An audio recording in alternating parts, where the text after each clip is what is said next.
Shalom, selamat pagi Bapak Ibu Saudara sekalian. Selamat berjumpa kembali dengan program Renungan SOS. Puji Tuhan. Mengawali renungan kita satu di dalam doa. Surga, Bapak yang kami sembah dalam nama Yesus. Terpujilah nama-Mu Tuhan. Untuk ini kami kembali boleh masuk ke dalam hadirat-Mu. Terima kasih Bapak. Kami mengucap syukur oleh karena Engkau sudah jaga pelihara kami sepanjang malam. Dengan tidak kurang suatu apa, Engkau menjaga kami bagaikan Engkau menjaga biji matamu dan terlebih Tuhan. Engkau boleh bangunkan kami pada pagi yang indah ini dengan keadaan roh, jiwa, dan tubuh yang diberkati oleh Tuhan. Terima kasih Bapak. Terima kasih mengawali seluruh renungan kami pada pagi yang indah ini. Kami mohon Roh Kudus menolong kami, supaya memberikan kami hikmat, memberikan kami kemampuan untuk memahami pesan-pesan Tuhan melalui renungan yang indah di pagi yang indah ini. Terima kasih Bapak. Di dalam berkat nama Yesus Tuhan dan Allah kami sudah berdoa dan mengucap syukur kepada-Mu. Haleluya. Amin. Puji Tuhan, mengawali renungan kita pagi yang indah ini, kami akan memberikan informasi terlebih dahulu.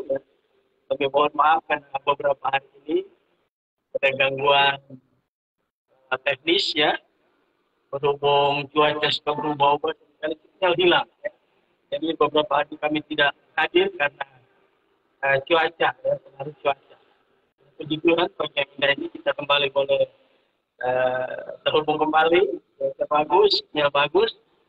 Kita akan memulai renungan dengan judul yang baru yang kita sebagai nas pokoknya terdapat di dalam Roma pasal 10 ayat yang ke-13. Ya. Roma pasal 10 ayat 13 demikian bunyi firman Tuhan. Sebab barang siapa yang berseru kepada nama Tuhan akan diselamatkan. Sekali lagi saya bacakan. Sebab barang siapa yang berseru kepada nama Tuhan akan diselamatkan. Nah, puji Tuhan, saudara yang kekasih, ya. Bagi yang indah ini saya akan berikan judul Mengenal Tuhan dan Namanya. Ya. Mengacu dari nas pokok kita Roma 10 ayat 13. Ya, judul renungan kita untuk beberapa hari ke depan adalah Mengenal Tuhan dan Namanya. Baik, pagi yang indah ini kita akan memulai dengan pendahuluan dulu. Mengapa kita harus mengenal Tuhan dan namanya? Ya. Ini masih dalam pendahuluan saudara. Mengapa kita harus mengenal Tuhan dan namanya? Karena sampai hari ini ya masih banyak umat Tuhan yang belum mengenal Tuhan dan namanya dengan baik. Sampai hari ini saudara ya. Mengenal Tuhan dan namanya ini adalah satu hal yang sangat penting bagi orang-orang pilihannya. Ya. Jadi mengenal Tuhan dan namanya ini adalah satu hal yang sangat penting ya, bagi orang-orang pilihannya. Sebab jika kita mengenal Tuhan dan namanya ya dengan baik dan benar, maka kita akan diberkati. Ya, maka kita pasti akan diberkati. Tetapi ya, jika kita tidak mengenal Tuhan dan namanya dengan baik dan benar, maka hal itu akan sangat merugikan pengenalan kita akan Tuhan. Ya, ini harus kita perhatikan. Contoh ya, contohnya bangsa Israel. Di zaman Perjanjian Lama, satu-satunya umat pilihan Allah dari sekian banyak bangsa yang ada ya di dalam dunia ini hanyalah bangsa Israel. Bayangin, ya, bangsa Israel itu eksis pada waktu zamannya Musa, ya. Dan bangsa Israel ini adalah satu-satunya bangsa yang adalah umat pilihan Allah dari segala bangsa yang ada di dunia ini pada masa itu, ya. Nah, mari kita lihat Keluaran 19 ayat 1 sampai ayat yang ke-5, ya. Di zaman Perjanjian Lama, ya. Satu-satunya umat pilihan Allah dari sekian banyak bangsa yang ada di dalam dunia hanyalah bangsa Israel. Ya. Nah, mari kita akan lihat informasi yang diberikan oleh Kitab Keluaran pasal 19 ayat 1 sampai ayat yang kelima. Saya bacakan demikian bunyi firman Tuhan. Saya dapat Alkitab memberikan judul di sini atau perikop bacaan, Tuhan menempatkan diri di Gunung Sinai. Ayat pertama saya bacakan. Pada bulan ketiga, setelah orang Israel keluar dari tanah Mesir, mereka tiba di padang gurun Sinai pada hari itu juga. Ya. Setelah mereka berangkat dari Refidim, tibalah mereka di padang gurun Sinai. Lalu mereka berkemah di padang gurun. Orang Israel berkemah di sana di depan gunung itu. Ayat 3. Lalu naiklah Musa menghadap Allah, dan Tuhan berseru dari gunung itu kepadanya. Beginilah kau katakan kepada keturunan Yakub dan kau beritakan kepada orang Israel. Kamu sendiri telah melihat apa yang telah kulakukan kepada orang Mesir, dan bagaimana aku telah mendukung kamu di atas sayap Raja Wali dan membawa kamu kepadaku. Jadi, ya sekarang, jika kamu sungguh-sungguh mendengarkan firman-Ku dan berpegang pada perjanjian-Ku, maka kamu akan menjadi harta kesayangan-Ku sendiri dari antara segala bangsa, sebab akulah Tuhan yang mempunyai seluruh bumi. Perhatikan, dari Keluaran 19 ayat 1 sampai yang kelima, Tuhan mengingatkan kepada bangsa Israel melalui Musa, ya, mereka harus ingat bahwa Tuhan itu adalah satu-satunya Tuhan, dan mereka itu adalah umat pilihan Tuhan. Ya. Itu sebabnya Tuhan membebaskan bangsa Israel dari Mesir untuk keluar, meninggalkan Mesir menuju ke tanah perjanjian yang dijanjikan Tuhan. Ya. Jadi mereka itu adalah satu-satunya umat pilihan Allah dari antara sekian banyak bangsa yang ada di dalam dunia ini pada masa itu. Ya. Kemudian kita lihat di dalam Ulangan pasal yang ke-7, ya. Ulangan pasal yang ke-7. Kita akan lihat dalam Ulangan pasal yang ke-7, ayat yang ke-6 sampai ayatnya yang ke-8. Ulangan pasal 7, ayat yang ke-6 sampai ayatnya yang ke-8. Kita akan perhatikan pembacaan ini. Ulangan 7 ayat 6 sampai 8 demikian bunyi firman Tuhan. Sebab engkaulah umat yang kudus bagi Tuhan Allahmu. Engkaulah yang dipilih oleh Tuhan Allahmu dari segala bangsa di atas muka bumi untuk menjadi umat kesayangannya. Bukan karena lebih banyak jumlahnya dari bangsa manapun juga, maka hati Tuhan terpikat olehmu dan memilih kamu. Bukankah kamu yang paling kecil dari antara segala bangsa? Tetapi karena Tuhan mengasihi kamu dan memegang sumpahnya yang telah diikrarkannya kepada nenek moyangmu, maka Tuhan telah membawa kamu keluar dengan tangan yang kuat dan menebus engkau dari rumah perbudakan, dari tangan Fir'aun, Raja Mesir. Saudaraku, dari kedua pembacaan tadi, baik di dalam Keluaran 19, ayat 1 sampai 5, dan Ulangan pasal 7, ayat 6 sampai 8, Tuhan menegaskan kepada bangsa Israel, mereka adalah satu-satunya umat pilihan Allah dari antara segala bangsa yang ada di muka bumi ini pada masa itu. Ya, nah, saudara, kita kembali lagi ya di dalam uraian tentang pembacaan tadi ya. Tetapi sangat disayangkan, umat Israel tidak dapat mengenal Tuhan dan namanya itu dengan baik dan benar. Walaupun mereka telah melihat 10 mujizat Tuhan yang terjadi di tanah Mesir, ya.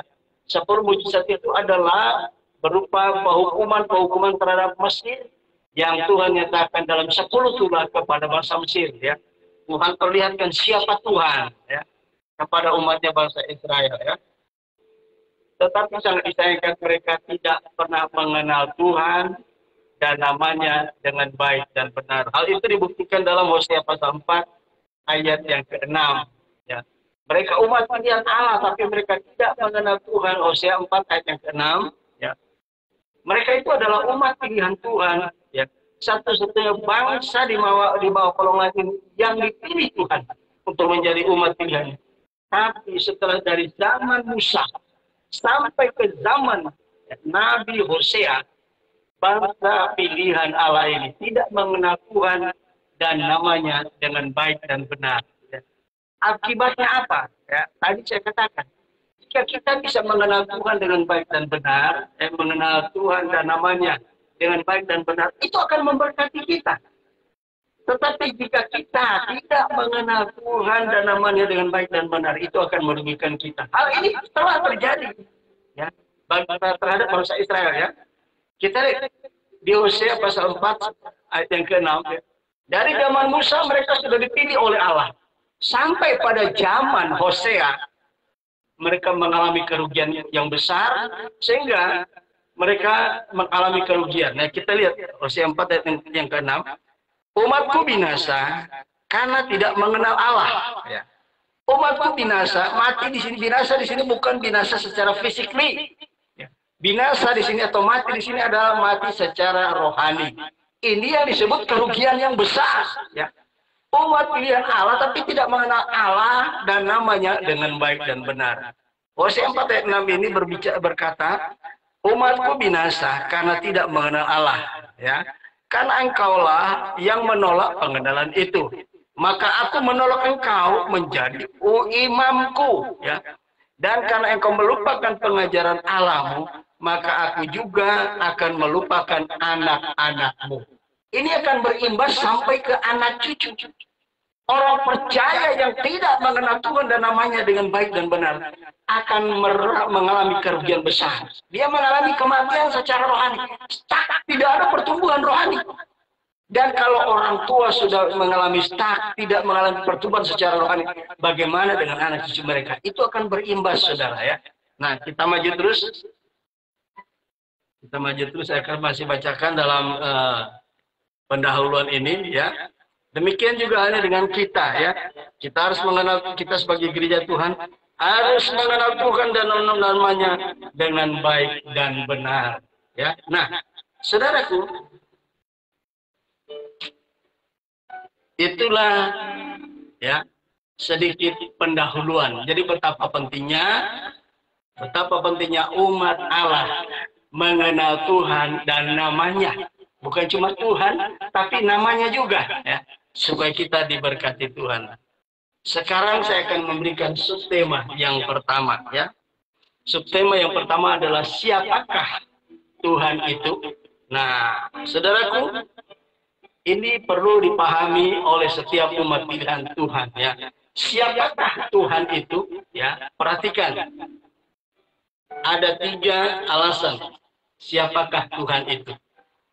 Tuhan itu adalah satu keberadaan yang nyata, tetapi yang tidak bisa terlihat secara kasat mata. Ya. Tuhan itu bukan sesuatu yang abstrak yang tidak ada. Tuhan itu ada tapi tidak terlihat secara kasat mata. Ya. Jadi Tuhan itu tidak terlihat secara kasat mata. Ya. Walaupun Tuhan itu ada, ya. Tuhan itu adalah satu keberadaan, ya, yang nyata, tetapi yang tidak bisa terlihat secara kasat mata. Atau dengan kata lain, Tuhan itu adalah Tuhan yang transendental, ya. Nah, ayat-ayatnya kita bisa baca di dalam Yohanes pasal 1 ayat yang ke-18. Ya, Yohanes 1 ayat 18.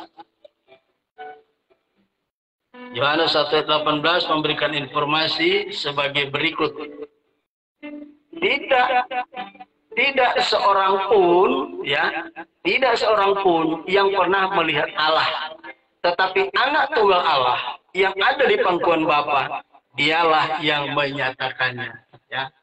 Yohanes 1:18. Di sini Yohanes dipakai Roh Kudus untuk menulis bahwa Allah itu memang ada, tetapi tidak bisa terlihat secara kasat mata. Ya. Itu yang perlu kita perhatikan. Mengapa dia tidak bisa terlihat secara kasat mata? 1 Timotius 6 ayat yang ke-16. 1 Timotius 6 ayat yang ke-16 kita akan lihat mengapa Allah itu tidak terlihat secara kasat mata, ya.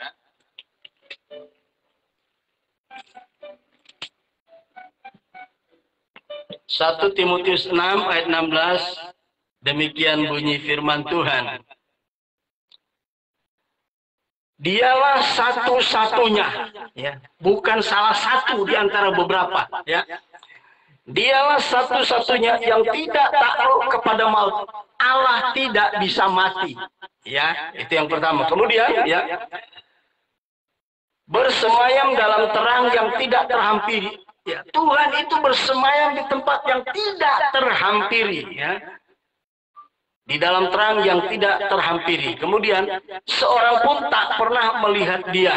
Dan memang manusia tidak dapat melihat dia.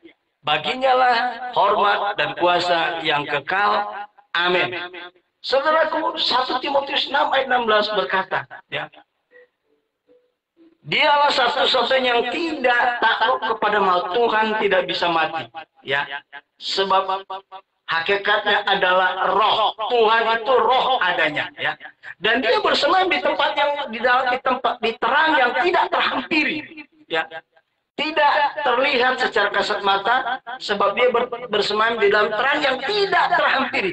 Bahkan seorang pun tidak pernah melihat dia, kecuali anak tunggal Allah. Seperti Yohanes 1 ayat 18 berkata, dialah yang, ya, menyatakan Bapa itu, Allah itu, Tuhan itu kepada manusia. Pada waktu, ya, Yahweh atau Bapa berkenosis di dalam diri manusia Yesus. Kita lanjut lagi. Ada beberapa ayat, ya. Kemudian Keluaran 18 ayat, Keluaran pasal 32 ayat 23, ya. Kemudian Hakim-Hakim 13 ayat 22, ya. Di dalam Hakim-Hakim 13 ayat yang ke-22 kita lihat, ya. Ini berbicara tentang Tuhan. Tuhan itu tidak terlihat secara kasat mata, tetapi dia ada. Sebab dia adalah keberadaan, ya. Dia itu ada, ya. Tuhan itu ada, bukan tidak ada, ya. Hakim-Hakim 14 ayat yang ke-32, 13 ayat yang ke-32, demikian bunyi firman Tuhan.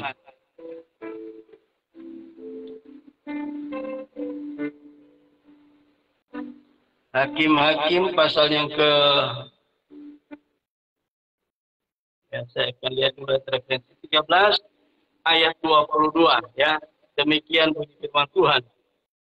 Berkatalah Manoah kepada istrinya, kita pasti mati, sebab kita telah melihat Allah. Pada waktu zaman Israel berada pada masa hakim-hakim setelah mereka tiba di tanah perjanjian, ya, ada salah satu, ya, keluarga yang berasal dari suku Dan, ya. Mereka berasal dari suku Dan, ya. Namanya adalah Manoah, istrinya Mandul, ya. Sekali peristiwa pada zaman hakim-hakim, ya, bangsa Israel telah ada di tanah perjanjian, ya. Mereka belum ada raja, ya. Belum ada raja. Mereka dipimpin oleh para hakim, ya. Setelah Musa meninggal, diganti kepemimpinannya oleh Yosua. Setelah Yosua meninggal, Allah membangkitkan hakim-hakim pada masa itu. Dan apa yang terjadi? Setiap kali bangsa Israel dijajah oleh bangsa asing, ya. Orang Filistin, orang Moab, orang Amori, dan sebagainya. Tuhan selalu membangkitkan seorang hakim, ya. Seorang hakim untuk membebaskan bangsa Israel dari penjajahan orang-orang asing ini, ya. Nah, sekali peristiwa, ya, bangsa Israel dijajah oleh bangsa Filistin, ya. Di sini dikatakan orang Israel melakukan pula apa yang jahat di mata Tuhan. Sebab itu Tuhan menyerahkan mereka ke dalam tangan orang Filistin selama 40 tahun lamanya, ya. Ini 13 yang pertama. Akhirnya bangsa Israel berseru kepada Tuhan. Dan Tuhan mengangkat seorang hakim yang baru yang bernama Simson. Tapi sebelum Simson lahir, malaikat Tuhan memberitahukan kepada istri daripada Manoah yang Mandul, dia akan melahirkan seorang anak laki-laki yang akan nanti membebaskan mereka dari tangan orang Filistin. Dan apa yang terjadi, saudara? Ketika istri Manoah menyampaikan apa yang dilihatnya, jadi berjumpa dengan seorang malaikat Tuhan, dia ceritakan kepada Manoah, suaminya. Kemudian Manoah, untuk meyakinkan Manoah, dia katakan, mari kita pergi ke tempat itu, kalau maaf, dan nanti malaikat Tuhan akan menampakkan diri kepada kita. Dan apa yang terjadi? 22 tadi berkatalah Manoah kepada istrinya, kita pasti mati sebab kita telah melihat Allah. Allah itu tidak dapat dilihat. Allah itu bersemayam di terang yang tidak terhampiri. Dan tidak ada seorang pun yang pernah melihat dia. Sebab barang siapa yang melihat Allah dalam terang kemuliaan yang penuh, dia pasti mati. Tapi puji Tuhan, Manoah dan istrinya mendapatkan kasih karunia di mata Tuhan. Mereka bisa bertemu dengan Tuhan. Melihat dengan mata kepala mereka sendiri. Tetapi, ini yang perlu kita perhatikan saudaraku ya. Mereka, walaupun Allah tidak dapat dilihat secara kasat mata, dan dia bersemayam di dalam terang yang tidak terhampiri, tetapi kita bisa melihat secara kasat mata bukan dalam wujud yang sebenarnya. Allah tidak dapat dilihat oleh manusia sebab setelah manusia pertama jatuh ke dalam dosa, manusia tidak bisa melihat Tuhan face to face, berhadapan muka secara langsung. Sebab pada waktu Adam belum jatuh ke dalam dosa, dia memiliki kemuliaan Allah yang penuh yang sama. Ya. Tetapi ketika dia jatuh ke dalam dosa, kemuliaan Allah itu tanggal dari mereka. Itu sebabnya termasuk sampai pada zaman Manoah.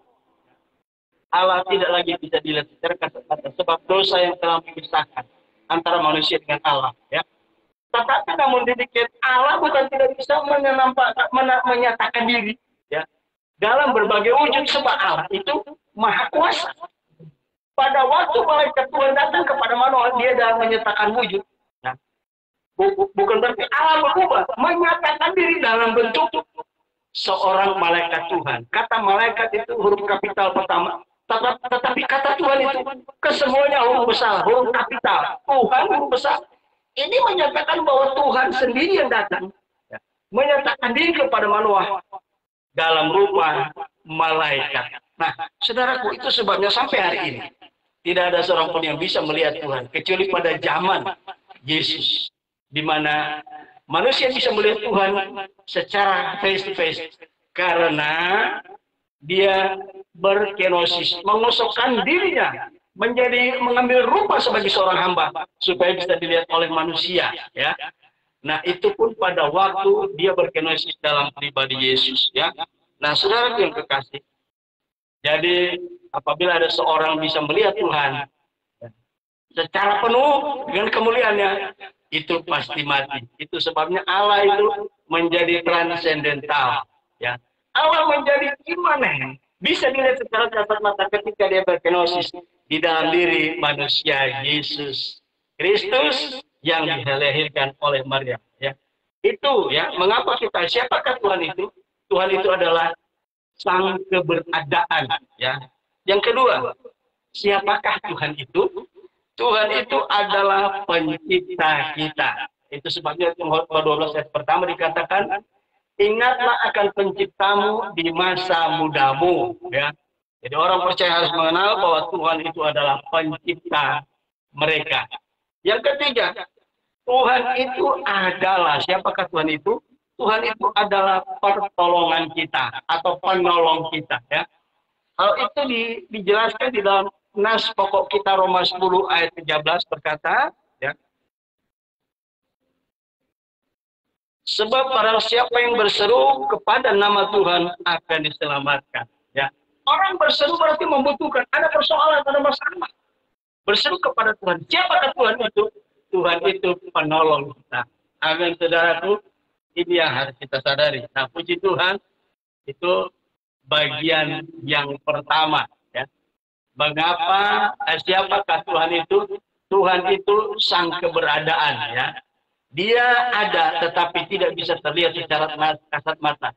Dia hanya bisa dilihat secara kasat mata selama 3,5 tahun ketika dia berkenosis, mengosongkan dirinya dari kealahannya yang sempurna penuh, mengambil rupa seorang hamba. Dalam diri manusia Yesus, 3,5 tahun manusia bisa mengenal dia. Selebihnya sampai hari ini, manusia tidak bisa mengenal, tidak bisa melihat Tuhan secara kasat mata, tetapi merasakan kehadirannya ada di tengah-tengah kita. Itu sebabnya firman Allah berkata, sebab pada mana ada 2 atau 3 orang berkumpul dalam namaku, aku ada di tengah-tengah mereka. Berarti kan dikatakan aku ada. Ya. Nah, puji Tuhan, moga kiranya Bagian yang pertama ini memberikan satu pencerahan bagi kita bahwa Tuhan itu ada walaupun tidak nampak secara kasat mata, ya. Kemudian Tuhan itu adalah, ya. Tuhan itu adalah pencipta kita. Ini yang harus kita sadari, saudaraku, ya. Kita harus mengenal Tuhan sejak masa muda, ya. Khotbah 12 ayat 1 berkata seperti itu. Yang kemudian yang ketiga, siapakah Tuhan itu? Tuhan itu pertolongan kita. Berdasarkan nas pokok kita, Roma 10 ayat 13. Sebab barang siapa berseru, berarti ada masalah. Barang siapa berseru, berdoa kepada Tuhan, ya, ia akan diselamatkan. Ya. Diselamatkan di sini bukan hanya berbicara keselamatan kekal, keselamatan jiwa, tetapi keselamatan dalam banyak hal. Keselamatan dari sakit penyakit, diluputkan, disembuhkan dari sakit penyakit, itu sama dengan diselamatkan dari penyakit yang dia alami. Ya. Misalnya dalam sebuah perjalanan, misalnya orang dari Manado menuju ke pelabuhan bandar laut, ya, pelabuhan laut, yaitu ke Kota Bitung, ya, dia berdoa, Tuhan, selamatkanlah kami. Nah, artinya apa? Luputkanlah kami, hindarkanlah kami, ya, dari kecelakaan selama dalam perjalanan. Selamat termasuk dalam keselamatan apa? Perjalanan, ya. Perjalanan bagi kita kemana saja kita pergi, itu kita berdoa, Tuhan, tolong selamatkanlah kami, ya, dari segala bentuk mara bahaya kecelakaan yang akan menghadang kami di perjalanan. Itu kata selamat luas pengertiannya. Bukan hanya keselamatan soal jiwa, tetapi fisik dan sebagainya. Sakit penyakit perlu diselamatkan, perlu ditolong, perlu disembuhkan, dan lain sebagainya. Moga kiranya bagian yang pertama ini, ya, kita bisa mendapatkan satu pencerahan dari renungan kita yang indah ini. Puji Tuhan, Tuhan Yesus memberkati mengakhiri renungan kita pagi yang indah ini. Kita dengarkan dulu satu pujian bagi Tuhan.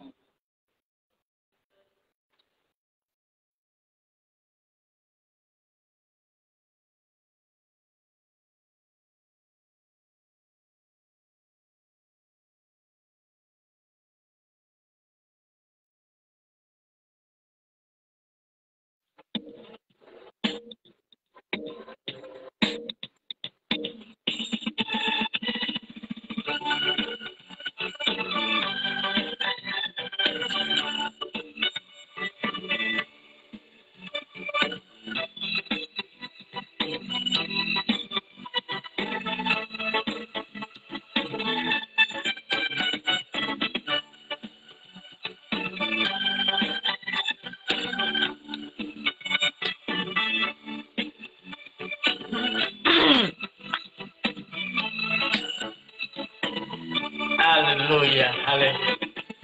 Begitu besar kasih Allah pada kita. Berkatilah anak cucu kita di mana-mana. Tuhan mengubah miskin dan menjadikan kaya. Dia merendahkan dan meninggikan juga. Berbahagialah bagi orang yang percaya. Anak cucunya pasti tidak akan meminta-minta, karena firman-Nya. Ada yang mustahil bagi orang percaya. Haleluya. Bapak Ibu Saudara sekalian, betapa pentingnya orang percaya, umat-umat pilihan Tuhan, mengenal Tuhan dan namanya dengan baik dan benar. Sebab jika kita mengenal Tuhan dengan baik dan benar, maka kita pasti diberkati. Tetapi jika kita tidak mengenal Tuhan dan namanya, kita akan mengalami kerugian yang besar. Kita tidak dapat mengenal Tuhan dengan baik dan benar. Haleluya, haleluya. Begitu besar kasih Allah pada kita. Berkatilah anak cucu kita di mana-mana. Tuhan mengubah miskin dan menjadikan kaya. Dia merendahkan dan meninggikan juga. Terbahagialah bagi orang yang percaya. Anak cucunya pasti tidak akan meminta-minta, karena Allah menggenapi firman-Nya. Tiada yang mustahil bagi orang percaya. Berbahagialah bagi orang yang percaya. Anak cucunya pasti tidak akan meminta-minta, karena Allah menggenapi firman-Nya. Tiada yang mustahil bagi orang percaya. Tiada yang mustahil bagi orang percaya. Haleluya. Haleluya. Tuhan, kita satu di dalam doa. Bapa di surga, Bapa yang kami sembah dalam nama Yesus. Terima kasih Tuhan, kami sudah mendengarkan renungan firman. Kami percaya Roh Kudus memberikan kami kemampuan untuk memahami kebenaran firman-Mu ini dan memberikan kami kemampuan untuk mengaplikasikan dalam hidup kami supaya kami semakin bertumbuh mengenal Tuhan dan nama Tuhan dengan baik dan benar, sehingga kami diberkati oleh Tuhan.